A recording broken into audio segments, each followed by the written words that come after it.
A gute Woche, a gesunde Woche, and a mazel dike Woche. I am recording Motzoi Shabbos Nitzovim, 2 days before Rosh Hashanah. And I'm trying to squeeze it in. I hope that you all had a pleasant Shabbos, the last Shabbos of the year. And we know that it is the Shabbos which would normally be the Shabbos Mevorachim.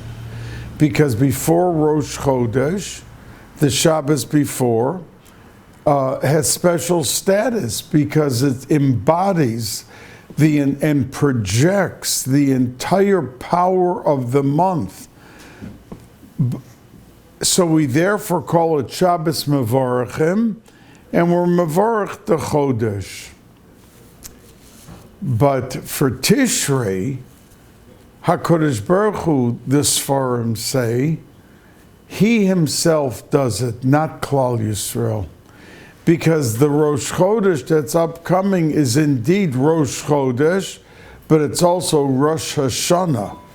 And since it carries the power and destiny of the entire year, we don't do it, but rather HaKadosh Baruch Hu does it. And that was today what happened. Chabad says the Hotilim every Rosh Chodesh, every Shabbos Mevorachim, but even though that today we did not be Mevorach the Chodesh, Klal Yisrael, but they still said the entire Tilim.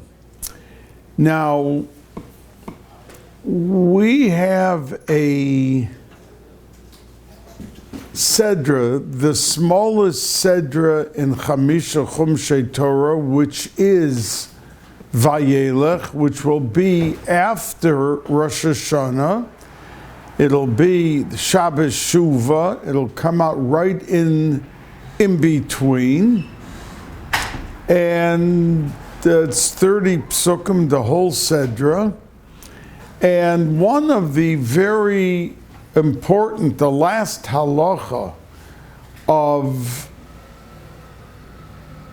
the 613, it's a 612th, and then you have the Ksiva Sefer Torah, but there's a mitzvah of Hakel. And what is Hakel? Hakel is that after they finished the year of Shemitah, the entire Klal Yisrael was in Eretz Yisrael, was in Yerushalayim. That means everyone from Eretz Yisrael came to Yerushalayim. And the Melech Yisrael, the king, read Mishnah Torah. He took out a Sefer Torah, and it says that the men came, the women came, and the children came. So Rashi brings the Chazal that asks, we understand the men came to learn. The women came to hear. But why did the children come? So the Chazal answer, Litein schar lemevi'ehem, that to give reward and schar to the people, the parents who brought them. Now, two Tanoim went to Pekiim to visit Rabbi Yehoshua. And they came in, he was much older than they were, and he asked, who darshan today? And they said, Rabbi Elazar ben Azariah. And what did he darshan? And they told him this, that on Hakel, that the parents bring, the women, the men are to learn, the women are to hear, and the children to give schar to those who bring. And Rabbi Yehoshua said that such a drasha you didn't until I asked you and pushed you to tell me what was said. You didn't, and this was such an unbelievable Torah. So the Mefarshim ask, why was Rabbi Yehoshua so overwhelmed and thunderstruck by this drasha? Now, Rav Elazar ben Azariah, as part of the drasha, he said, Ashrecha Avram Avinu. Avram Avinu, be very happy, because look at the drasha of your children. Why did he say such a thing? Did he say it on any other mitzvah? Why did he say it on Hakel? To refer to Avram Avinu?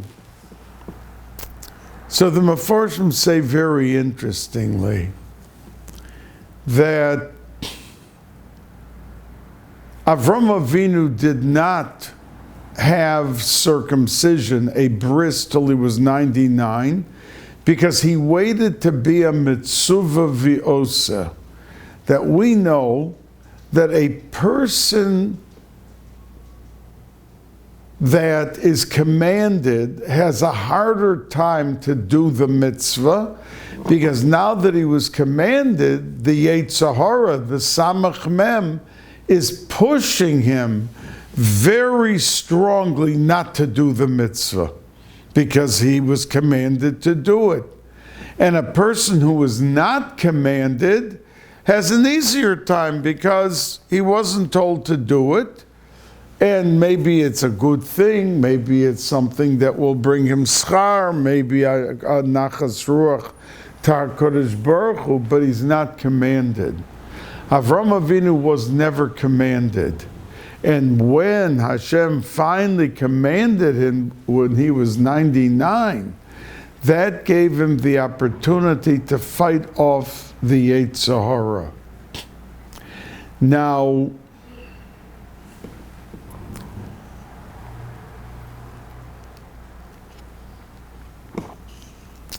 by Hakel,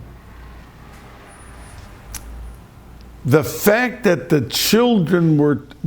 parents were told to bring the children, it gave the extra schar, because the parents to bring the children, oh, they're going to be making noise and we'll have to keep an eye on them, it won't be so easy.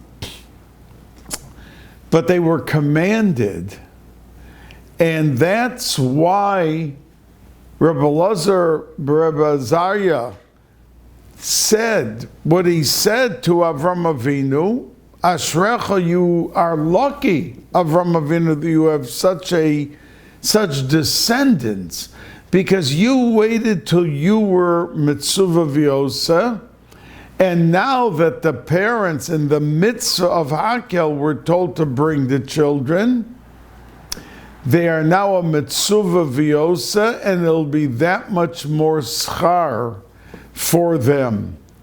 But the remaining question is, why was Rabbi Yehoshua so fascinated with this Dvar Torah? And it is because in the Yerushalmi it says that Rabbi Yehoshua's mother, after he was born and had his bris, that she took him every day in the cradle to the Beis HaMedrash to be drenched and saturated with the Kol Torah, with the atmospheric impact it would have on him. So now that this was darshaned, so Rabbi Yehoshua was so happy because his mother was bringing him when he was just a month old into the Beis HaMedrash, and was there as a little baby listening to the Kol Torah and becoming imbued and uplifted by it, which is the message for us. That many times we think, the kids, what's the difference if they come or don't come?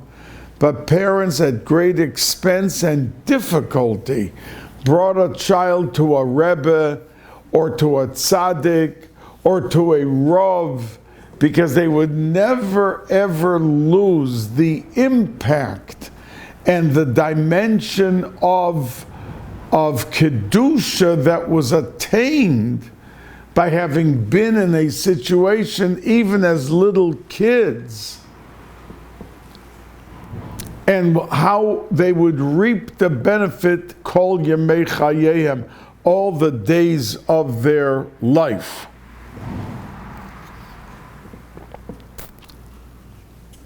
Now, we know that the source of tshuva is from Moshe Rabbeinu. When he went up to plead with HaKadosh Baruch Hu that he should not destroy the Yidden because of the golden calf, the Egel HaZohav, and continue on with them, that he was able to etch into the essence of creation the concept of tshuva. And that's why it wasn't just that Yom Kippur Salachti Kidvarecha, it remained for us forever the Salachti Kidvarecha. But we know that every Yid who has a Hirer Tshuva, it's thanks to Moshe Rabbeinu, because he paved the way for all of us, that we are able to usefully engage in a Yom Kippur and come out clean. Now, the Medrash says that the angels argued with HaKadosh Baruch Hu, and he said, they're going to be sinning, they're going to be what are you doing giving the Torah to the Yidden, to the world? So HaKadosh Baruch Hu answered them and said, they will keep the Torah even though there will be a tremendous test of the power of their ability to withstand the Yetzer Hara. I told you just a few weeks ago that the Noam Elimelech and his brother went out into Golus, and they went to a number of towns and hamlets, and they eradicated the power of the Samach Mem. And the Samach Mem in Shemayim said to HaKadosh Baruch Hu, I'm quitting. If you send them and they continue, I won't be able to do my job and try to tempt people to do Averis. So they stopped and they went back home. And that's why many tzaddikim said the Enlightenment movement never succeeded and picked its head up in those places that the Noam Elimelech and Rav Zusha Me'anapol, his illustrious brother, where they went and where they were. So Hashem said to the angels, you know, I'm going to send you down, and let's see how you're going to withstand. So when we read in Bereshis that the Hanafilim Hoyu Ba'aretz, those are the angels that were arguing, why give it to mortal human beings? They're going to abuse the Torah. So Hashem sent them down to see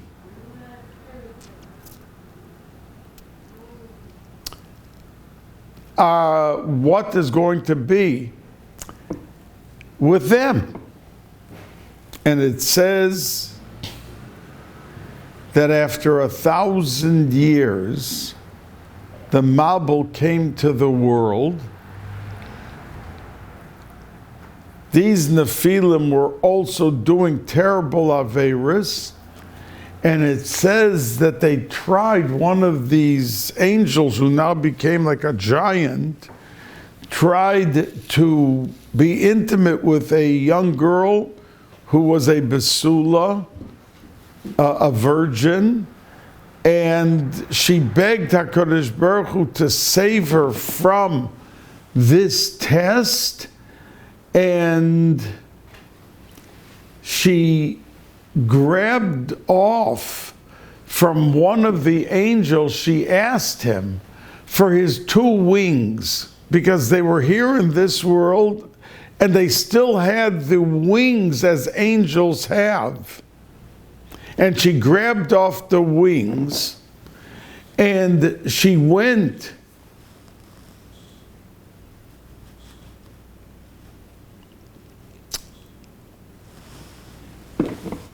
up to Shemayim and said, HaKadosh Baruch Hu, save me from this angel that wants to be intimate with me.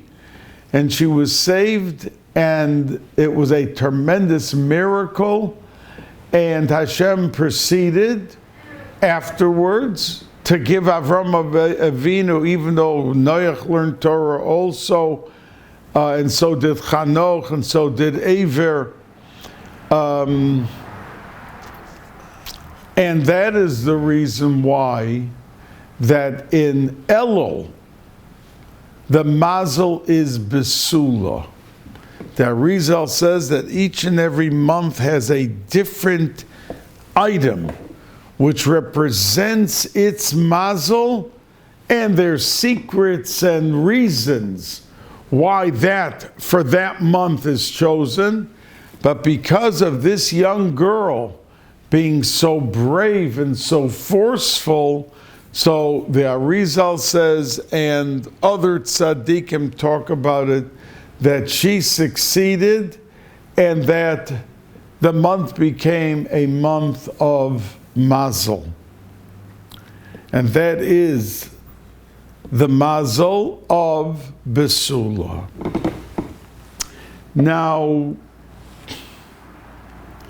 there really is a very big contradiction. I touched upon it last week or the week before, that, you know, it says we're supposed to cry and we're supposed to tshuva, and listening to the shofar, all of Elul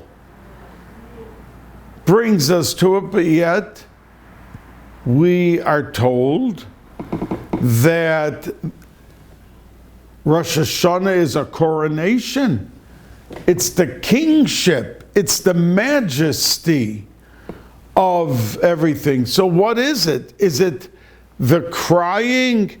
And is it the breaking of our hearts and trying to bring ourselves to true tshuva, or is it a celebration of a coronation? So the Chazal say that Elul is the crying and the concept of breaking heart and want to bring ourselves to the blast of each day's listening to the shofar, of that part of realizing a new year and we're being judged. But Rosh Hashanah itself is joy heralding the king. And that is the celebration in the palace, and it's the coronation of HaKadosh Baruch Hu. How is this brought down to this world? So it is brought down through the Tekiyah Shofar. Now, I told you last time that Tekiyah Shofar is like a blast of a grenade, but it serves that double purpose of going free, and that's the reason that Shofar is mentioned by Yovel in Bahar, Parshas Bahar. We say Yovel he, and that in Yovel everyone goes free, because what is the essence of Elul through Yom Kippur into Sukkot? to be able to dissolve the ton of bad influence that we have created for ourselves. You know, they say that man is his own worst enemy. That means that what we do, that's bringing down onto us all of the problems and roadblocks and bumps in the road. Hashem loves Klal Yisrael. He wants only good for them. So why is it we have so much difficulty and strife? Because we ourselves are creating through our machshava, our dibur, and our maisa. But when we come to Rosh Hashanah, the davening, the tilim, and the shofar are able to dissolve and to eliminate all of that and to be mamshech, the sweetness. And that's why of harachamon, says the Bnei Yissaschar, is begematria devash, sweetness. Because when we take the apple and dip it in, as I mentioned last time, but this is a different avenue we're traveling down now, that when someone takes the apple and makes the berei priyaitz and dips it into the devash, it's ma'oirer, it wakes up the of harachamon on a day of din, which Rosh Hashanah is the essence of that we have to be able to respond and to carry it through, even though Tekiyah Shofar in Elul is not a mitzvah.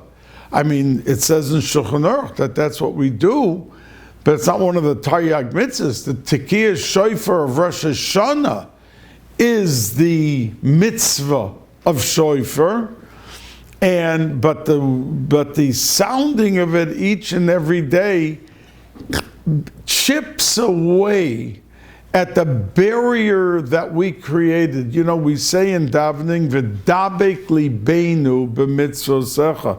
What does that mean?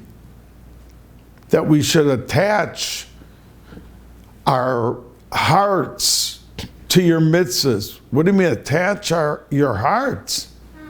So the answer is because when we do an Aveira, we go further and further from HaKadosh Baruch Hu. And there's a barrier. And until we do tshuva, the barrier carries its weight in a very strong way. And our hope is v'dabek libeinu, that we could peel away those iron-clad walls that are separating us, because we go further and further and further with the averos that we do.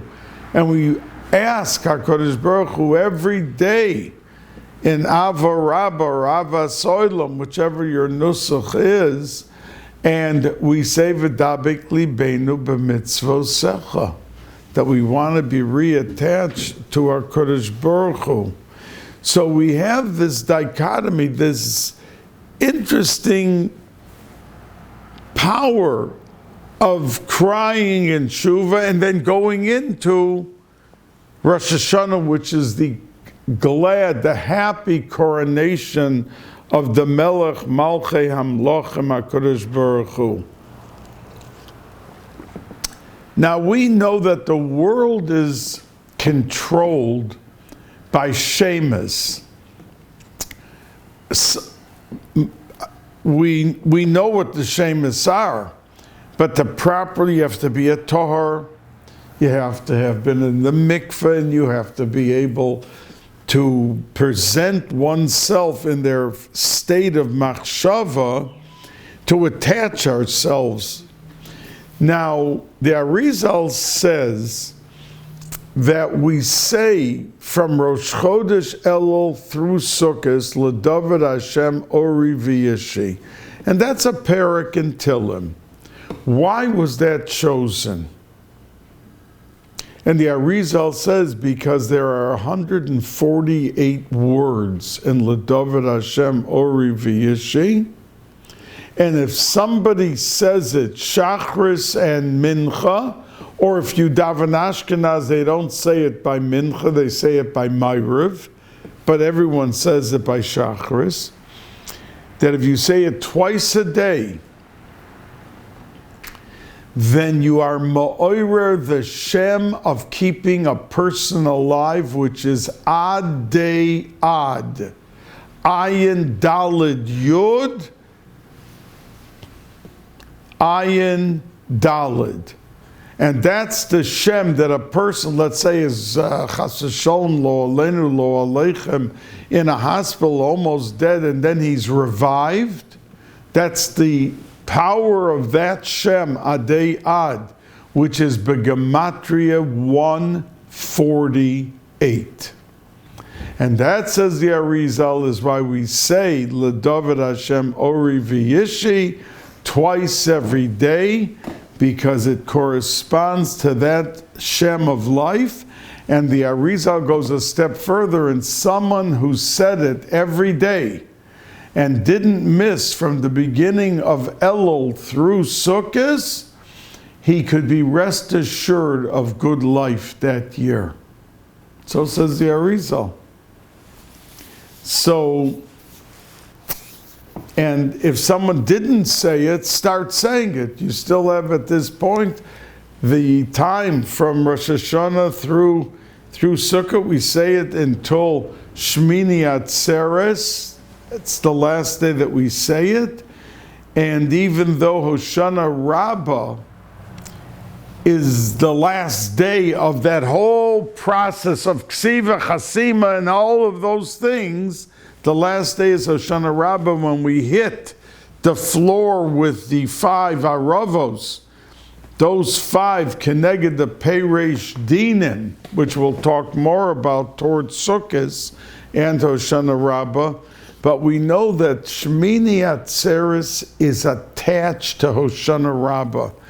Now, it's also something we're going to discuss, because to say that it's a Sveika D'Yoima, then we should be making a bracha in the Sukkah. But we don't make a bracha in the Sukkah. The Gemara says, Meisav Yasvina, we sit in the Sukkah on Shmini Atzeres, but uvruche lo barchinim, but we don't make a bracha. So what is this sitting in the Sukkah? Is it a Sveika D'Yoma? Is it? And we're going to discuss that on Sukkot, what it really is. The Litvisha and all Chabad faithfully do what the Gemara says and eat in the Sukkah on Shmini Atzeres. Of course, there are many, many tzaddikim and many chassidim who do not eat in the Sukkah. They'll go in by day to make Kiddush and say goodbye to the Sukkah. But that's not the halacha, and that's not what it says in the Gemara or in Shulchan Aruch. But there were many tzaddikim who did differently, and obviously with their Ruach HaKodesh, they knew what they were doing. And if you go to 100 homes here in Borough Park, you'll find the Litvisha, the Chabad, the Lubavitchers, all in the Sukkah, but you will not find most of Hasidim in the Sukkah and Shmini Atzeres, and we're going to discuss exactly what that is. But we do say, for the one point I wanted to bring out, is we still say the L'David Hashem Ori V'Yishi. Now, we say in Slichas, through Yom Kippur, that Keil Melech Yoshev Al Kisei Rachamim, and then we proclaim Vayavor Hashem Al Pona Vayikra Hashem Keil Racham V'Chanun Erech HaPayim, and we conclude V'Solachto Lavonenu Ki Chotanu Ki Rav Hu. That now the simple translation means that Ki Rav Hu, that there's so many Averis and so many Chatoyim. But the very beautiful pshat, and I heard it from the Skolya Rebbe Zecher Tzaddik Levracha, but other Kadmonim bring down the Vort, that there is a machloikis in the Gemara. If someone, let's say, did something that's punishable by Bezdin. It's punishable by Bezdin, but he walks into Bezdin and he admits he did it. So there's a machloikas between Rav and Shmuel. Rav says that once he admitted the Aveira that he did, they came, and Adam come in later and said he did it. They didn't have Adam when he admitted it. But once he admitted it, even if Adam come, the fact that he said it, that he did it, he can never be punished. Because he came before the Adam came. But Shmuel holds, and it's a machloikas in the Gemara, Shmuel holds that even if he admitted it, but they couldn't punish him, there were no Adam. But then later the Adam came, he could be punished. So we say that Lomar Shlosh Esrei, that we say, that means are we Keil Rachum V'Chanun? We're supposed to be like it, but we're short in our power of it. So the pshat is, we paskin like Rav in that machloikas of Shmuel, Rav and Shmuel, about if the person admits it, could he still be punished? But we paskin like Rav, who says that once you at least admit it, you're exempt, even if Adam come afterwards. So we say, V'salachta lavonenu l'chatasenu ki Ravu, because we paskin in that Gemara like Rav. And we just said Keil Rachum. We didn't maybe do it completely. So HaKadosh Baruch Hu be soleach, forgive us for all of it. Ki Ravu. We paskin like Rav that the saying alone is enough, and that exempts you even if later the Adam come and say you're guilty. But we paskin like Rav, a gewaltige, beautiful concept of Rav, that machloikas of Rav and Shmuel, and how we apply it to our supplication of asking for a good year and a year of forgiveness. You see that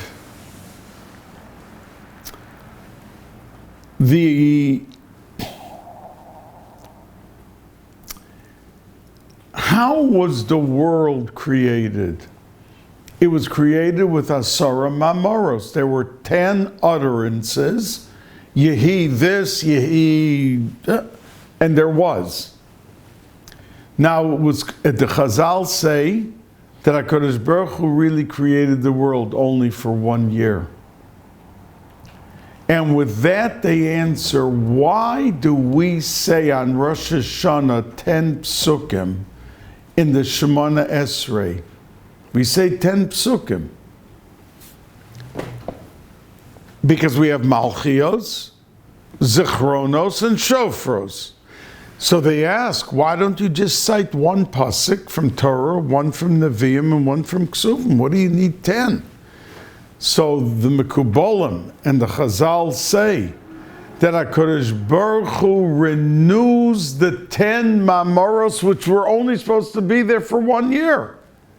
Every year, Rosh Hashanah, when we say in Shemona Esrei, those 10 psukim for each, we revive and renew and refresh the original 10 Mamoros, which we say on Rosh Hashanah, and that gives the life and the fresh air,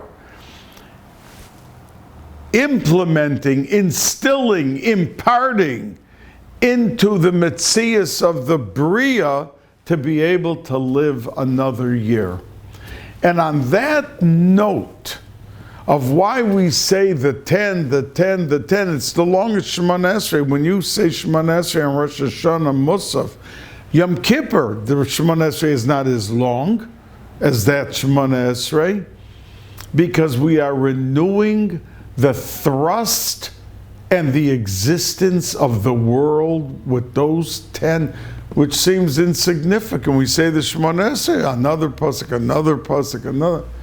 But you should know, while you are saying those psukim, it's imbuing and it's imparting to the original Asara Mamoros to be effective for another year, and that's how the world has lived and survived for 5,785 years till now, and then coming into the new year of Pei Vav, Tavshin Pei Vav.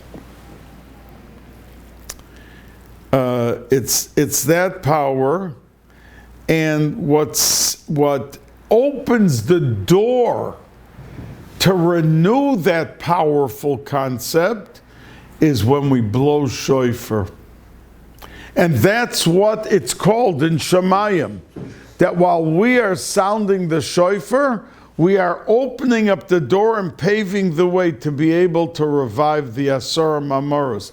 And all of the Sforim say that that is the root and the shoirish of how Yidden are able to have the power to revive the Asara Mamoros, with the beginning, with the power. It's like you throw the grenade and you wipe out, but there are vestiges of trouble or here and there. That's why we come with the Shemona Esrei, to seal, to complete, to cement the ability to have that new Asara Mamoros for that upcoming year.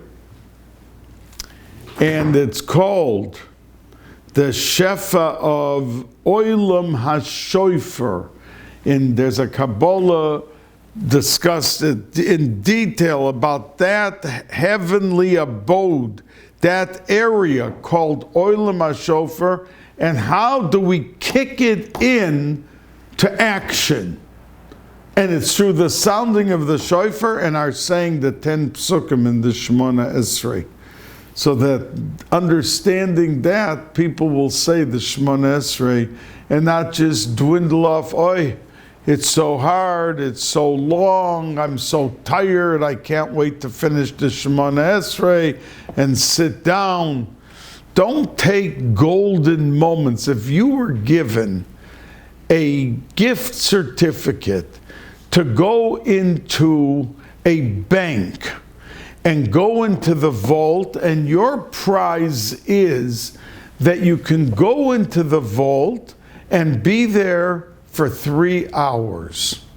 And you're allowed, they give you 10 gigantic bushel baskets and say anything that you could load into the bushel baskets, it's yours. And there's stacks and stacks of $100 bills. Now, most people would stop what they're doing and jump into the vault and begin stuffing. They wouldn't stop for an...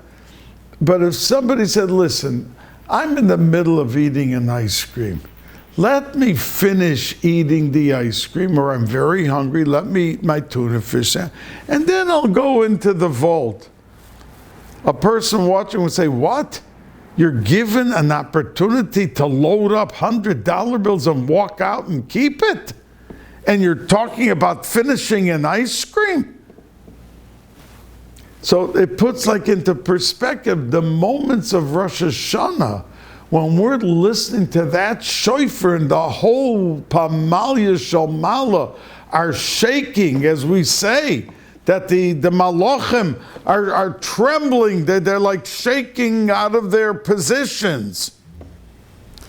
We can't down here be thinking about, oh, I have to go tomorrow after Rosh Hashanah to buy the new shoes, and put our minds into the nonsense. But we should focus our kavanah and our intent into the greatness and the value of winning the contest, of having the opportunity to ask and to want a new year and to coronate HaKadosh Baruch Hu, who can execute and bring to fruition everything that Klal Yisrael wants.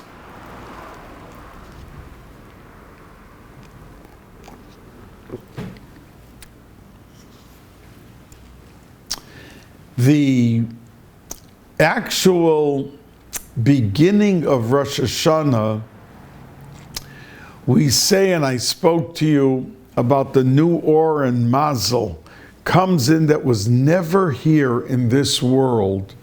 It was created in Sheshis Yemei Bereshis, an Or that never was here, and it only comes down for 1 year. And when we say Achos Ketana, and some say that when it's Shoifer, it goes back to the file cabinet in heaven, and it never comes down again. And anything you need in Olam Hazel, L'Shem Shemayim, children, Parnasa, all of this, you should never give up on. And I touched upon this one shir, but I just want to remind you that it could be for 15 years you couldn't have children. A person, lo aleinu, lo aleichem, everyone wants children, of course. But it's because your neshama was not connected with that Or. Now it's coming down after waiting in the file cabinet 5,785 years. It's now coming down in Pei Vav. And that's why it says the Balatanya, you never give up hope, because you never know when it's going to kick in. When your neshama has that chibur with the new Or that was never here, that's when it'll suddenly happen in an instant, because that's what you had to have the chibur with. I'm going to, at this point, conclude the shir. I will be saying one next Motzoi Shabbos again, and that will be for Yom Kippur and Parshas Ha'azinu, because between Yom Kippur and Sukkot there's a Shabbos, and we're going to be laning Ha'azinu. It's after Yom Kippur. This coming Shabbos is after Rosh Hashanah, and we're laning Vayelech, and that's this week's Parsha. So, Ashana Tova Umesuka, let's be drenched with the Geula Shlema Haba Oleinu L'Toiva.